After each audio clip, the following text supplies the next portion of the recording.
Have you ever heard of a champagne birthday? This is when you turn the number of years old on the day of your birthday. So turning 25 on the 25th or 31 on the 31st. My friend Maureen had told me about this champagne birthday back when we were in college, and we've been planning this trip for a few years to celebrate my champagne birthday. And to be honest, I thought she had made it up. Apparently, this is a real thing that people go to Champagne for. We asked some of the people that we encountered while there, and it turns out it's real. Who knew? This trip was extra special because friends from all over the world joined us to celebrate, including my friend Maureen, who is very knowledgeable about wine and also works in the industry. She was able to bring along a lot of information and excitement into this tour. You'll also get to hear from her in this video. And since we were planning a trip to France, we couldn't resist the urge to visit some of the other wine regions nearby. Come along while we first explore the Champagne region and discover all that this has to offer. Then we will head south to Burgundy. First to the town of Dijon to explore a Grand Cru vineyard, Clos de Vizay. Last, we'll head off to the town of Chablis, which is still part of the Burgundy region, but instead produces 100% Chardonnay. We have made it to the Champagne region. We're staying in Reims. Reims and Epernay are the two main towns here in the Champagne region. I can't wait to show you what we get up to. So this town is actually pronounced Reims. It is a very cute place to use as a home base during your time in the Champagne region. We stayed here for 4 nights and really enjoyed it. It's a fairly small town that is fully walkable in nice weather, which we did for the duration of our visit. Though the town is fairly small, it has everything you might need: shopping, cafes, restaurants, some really great parks, which we played in while we waited to be able to check into our accommodations. Oh, it's so hard. Angela's cruising through hers. This one's the easy one. Not even close. This close. The most famous attraction in Reims is the cathedral. It was traditionally the place for coronations of the kings of France. It has roots here back to the 5th century, but the church that we see today wasn't started until the 1200s. It's a beautiful example of Gothic architecture that seems to have something to look at every single inch. It was severely damaged both in the French Revolution and also during World War I, and has since had a lot of restoration work done. The entrance is free, donations welcome. I would recommend going inside because there are informational plaques throughout that give tons of wonderful information to bring its complex history to life. And despite all of the other wonderful characteristics, champagne production is still one of the greatest defining aspects of the area. There is a house or tasting room, it seems, on every block, and the land around town is unbelievably expensive because of its denomination for wine growing. We're here at GH Mum, our first stop on our champagne tour. Let's go check it out.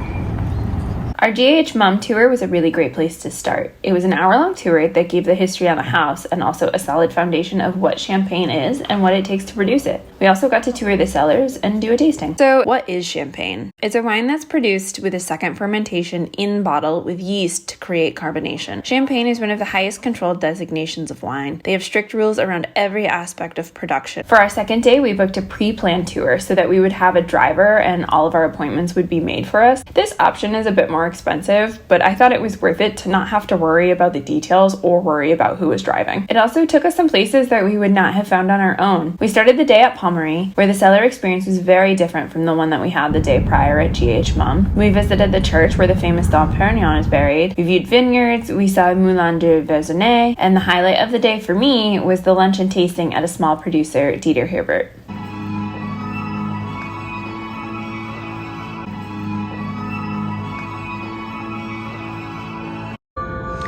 We are here at the House of Pommery. It is a champagne producer, and we're doing the wine tour. This is a self-guided tour. To be honest, it's weird. There's a lot of weird art. I'd say it's more of an avant-garde art gallery than a champagne tour. It just happens to be where they also house their champagne. So you have champagne and moles.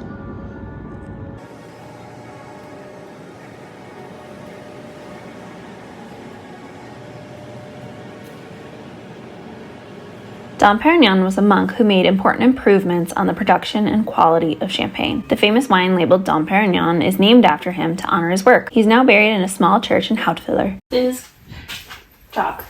This is what the ground is made of here, and it holds on to a lot of moisture, and it also keeps the temperature down here very cool, which is what allows really great aging for champagne. Here we have an all Chardonnay champagne, and you can see the yeast resting. This is from 2015. Moulin de Vaisonnay is a windmill that was used originally to grind grains such as wheat and barley in the 1800s. It is the only surviving mill of many that were in the region at this time. It had many uses over the years, but now it is owned by G.H. Mumm and is used as a viewpoint to see the beautiful vistas around the region. For our third day, we took the train from Reims to Épernay, the other major town here in the Champagne region. Here we said a quick hello to the statue of Dom Perignon at Monet and Chandon before heading to Lombard for our tour. I want to give a special thanks to everyone at Lombard. They were incredible. The tour is set up by my friend Maureen with her connections, as Lombard does not normally do tours or tastings. Their wine is spectacular, and they're working on some really great innovations in the sustainable wine production. We also got to see an in-depth look at their production line and also see the bottling process. The riedling is done in the cellars, where it's really hard to take good video. But this is the process of working the bottles so that the lees, the yeast particles inside, are all at the neck. Here we can see a traditional riedler where the bottles are rotated by hand, a very long and labor-intensive process. Lombard has a very cool gyro palette where the bottles are rotated automatically. Now let's see the wine taken from the cellars to become what we know as a bottle of champagne. The top of the bottle is deep frozen. Temperature, but it's very, very low. So it makes an ice on the coal of the bottle where you have all the... The ice is removed, which includes the lees, leaving the wine behind. Then wine or sugar is added, depending on what the final product is. Afterward, the cork and cage are added, and then the bottle is shaken to make sure that it is homogeneous. Now the bottle is ready for labeling. First, the foil is added, secured with pressure, and finally, the labels are added to ensure every single bottle looks the same. To be honest, after seeing the whole process, I can't believe that champagne doesn't cost more. There's so much to this product that I wasn't able to fit in this video.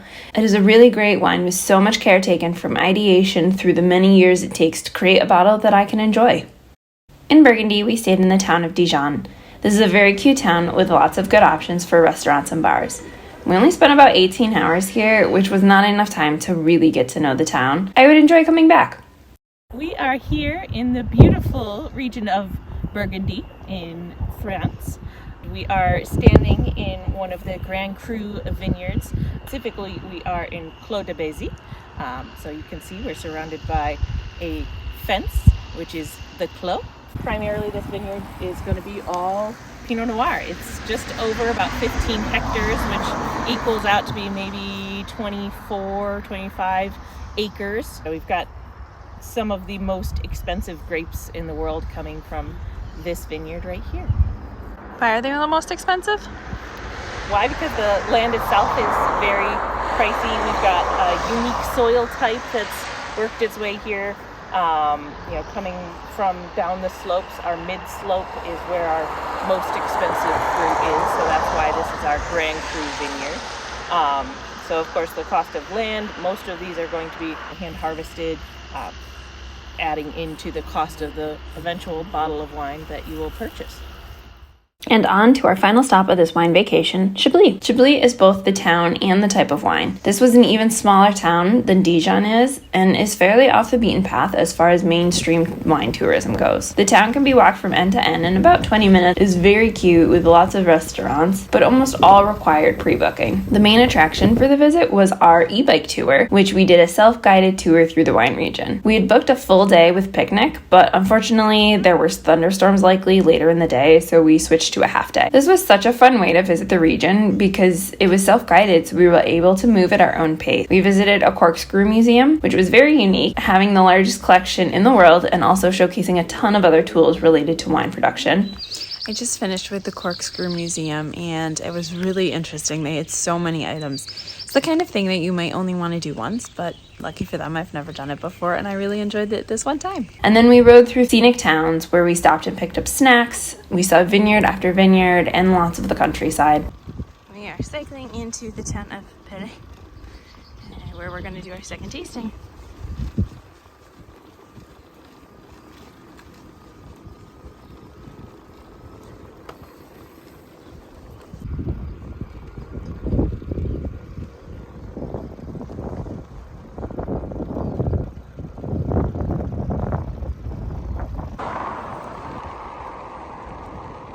Additionally, we stopped and visited 3 producers and did tastings with them. made for a really personal and enjoyable experience. I thought this was really fun because up to this point we'd done a lot of tastings, and this way we were able to do a new region and experience the difference in their wines, but also make it be a little bit different than what we'd done previously.